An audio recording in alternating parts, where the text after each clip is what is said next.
everyone, welcome back to A Vintage Vanity, and I'm really excited because this is the start of another So Vintage series where I walk you through step by step in creating and sewing a vintage inspired dress. The dress that we're doing for this project is Butterick 6582, which is a re-release of their 1960s pattern. Essentially, they've kind of modernized the pattern to make it a little bit easier for the modern sewer. As you can see, this is a picture of the finished project. I wore it to the Viva Las Vegas car show. Absolutely loved it, and it is by far one of the favorite dresses I've made. So let's talk about what you need for this dress. First thing you're going to need is fabric. I have chosen an apparel cotton. It's very lightweight, perfect for summer, and this is the Michael Miller Sharon large blue azure print, and I absolutely love the whole blue and white. You will also need some very lightweight apparel interfacing. You can either use iron-on interfacing or you can use sew-in. I ended up using sew-in just because I wanted to kind of see if I noticed any difference between the iron-on and the sew-in, and quite frankly, I did not notice a difference, except for the fact that iron-on is actually a little bit easier to work with than the sew-in. You're also going to need a matching 18-inch zipper. Now, this is not the one I used. I used a white one, but it's already in the dress, so I couldn't show you. So you are going to want to get yourself a zipper. You're also going to need matching thread. I've chosen for this dress to use white. And because I chose not to make the belt that is included in the pattern, because I had a belt specifically in mind for this dress, the last thing you will need is these small hook and eyes. Basically, these go right above the zipper. It is recommended that if you are going to attempt to make the belt on your own, you will also need to get a belt/buckle kit without prongs. So let's go ahead and get to making this dress. In today's video, we're going to walk through all the steps in cutting out the pattern pieces all the way to cutting out your fabric pieces. So I hope you guys enjoy and keep watching. We're going to start this project off by cutting out our pattern pieces. You will need pieces 3, 4, 5, 6, 8, 9, 10, and 11. If this is your first time cutting out pattern pieces, I will leave a link in the description to a video that details how to cut out your pattern piece. Most pattern pieces will indicate which dress version they are for, but as you can see on pattern piece 10, it does not indicate that. So even though it doesn't say it, you are going to still need to cut it out. To determine what size you will need your pattern pieces to be, you're going to look at the back of the envelope, and it will show what the waist, hip, and bust sizes are for this pattern. You're going to match your largest size, and that will determine what size pattern pieces to cut out. So for this one, we'll be cutting out 20. When you cut your pattern pieces out, you'll be following the lines for your recommended size. You also want to make sure that you're cutting out any triangles that appear on the pattern pieces. Wherever you find these circles, I just use a pencil and I just pop out the circle that is associated with the size.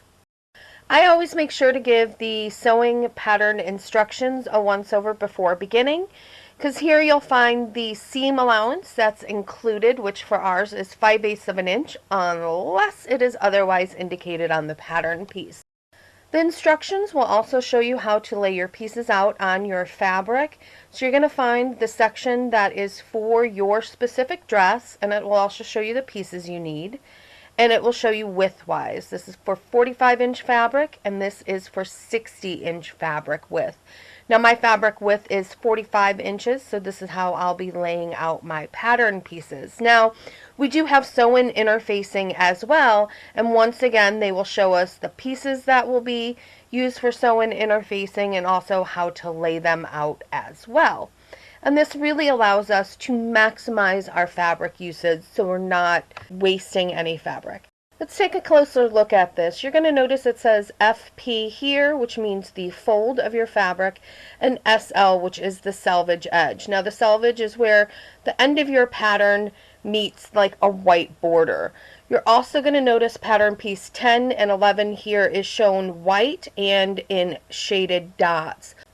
This means that you're going to be cutting the piece twice, once face up and once face down. Now this is a little deceiving because you'll notice here on piece 11 it indicates to cut on the fold, and on our directions it says to cut it once and flip it over. But essentially when you cut this piece on the fold, you will be doing that. So you will not need to cut the pattern twice. You're just going to lay it on the fold of the fabric, and that will cut the entire piece for you. So it is only piece number 10 that you will need to cut once, flip over, and cut again.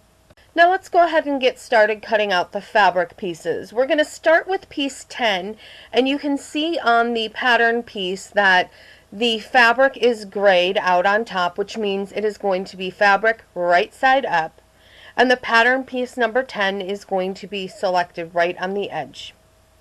Now here's piece 10 laid onto our fabric, which is right side up, and it's right along the cut edge of the fabric. Now you'll notice this grain line arrow on the pattern piece. This should be running parallel to the threads of your fabric. You can always tell which way your threads are running just by going to the edge of your fabric and taking a look at the directions of those threads. The next step is just to pin your pattern piece to your fabric and cut it out. Now, one thing you'll notice is how flat and unwrinkled my pattern pieces are, and before you actually go using them or actually cutting them out, you will want to make sure that you iron them nice and flat. Once it's all pinned down, just grab your favorite pair of scissors and begin cutting it out. I want to show you how I laid out piece 11 since I did it a little bit different than the instructions called for. I laid this actually upside down on the right side of my fabric, and I did it because of the way our previous piece had been cut. Now I have gone ahead and folded my fabric together and have laid piece 11 out on the fold of that fabric. Now here you can see I've got the fabric wrong sides together. Basically it's the inside of the fabric. And our pattern piece is laid right up on the fold. Now when you cut this piece out, you will not be cutting on the edge here. You're just going to cut everywhere else but on the fold. What that's going to do when you open it up, it's going to give you one big long skirt front. Before you unpin the pattern piece from the fabric, you want to make sure to transfer all the markings, and that includes cutting out any of these little triangle pieces that are on the pattern piece. You want to cut directly through the pattern piece and through the fabric as well. You'll also see these little squares on the pattern pieces, and again you want to transfer that square onto your fabric as well. You can either do that through punching a hole in that fabric and then tracing the square, or you can just flip it over and write the square underneath it. Completely up to you. I've gone ahead and flipped my fabric to the other side, and I've also turned my pattern piece right side up. I've lined up my notch that I've cut in the fabric, so that way it will be lined up perfectly so that I can now transfer that square box marking as well on the opposite side of the fabric. Now we're going to trace our markings for the darts in the bodice. Now I have turned the fabric right side down, which means I've had to place my pattern piece upside down as well. Now the easiest way I've found to do this is by using dressmaker's tracing paper, and I'm using a contrasting color in red, and I have a small tracing wheel. You're going to take that tracing paper and you're going to place it between the pattern piece and the fabric, and you want the color side to be facing the fabric. You want to slide that up underneath so it is beneath all the lines. Then smooth it down, hold it taut, and you're just going to run your tracing wheel right over those lines and just use a nice firm roll. When you're finished, just slide out the paper and then you should have your lines transferred onto your fabric.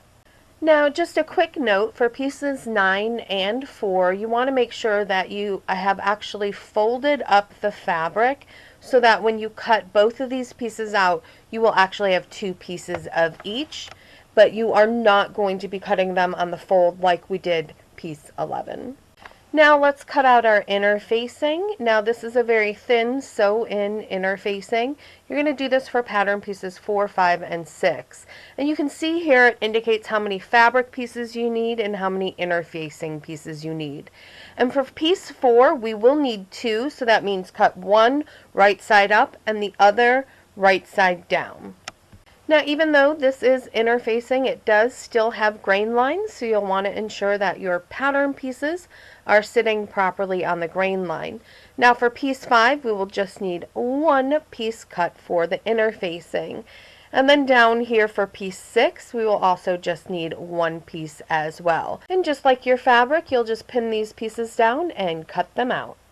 For the inner facing, you won't have to worry about making these little markings, but you will still want to cut out your little V's in the pattern piece. This will help match up all your pieces together. So that's it for today's video. I hope you guys really enjoyed, and as always, if you have questions, comments, suggestions, tips, or you just want to say hi, go ahead and do that in the comment section below. I always love talking with you guys, and as always, if you're excited that this is back, go ahead and click that thumbs up button. Let me know you love this series and you want to see it continue. Now in next week's video, we are going to actually be starting to put the pieces together and start making it look like a dress. Until then, I hope you guys have a great day, and I will see you soon. Bye.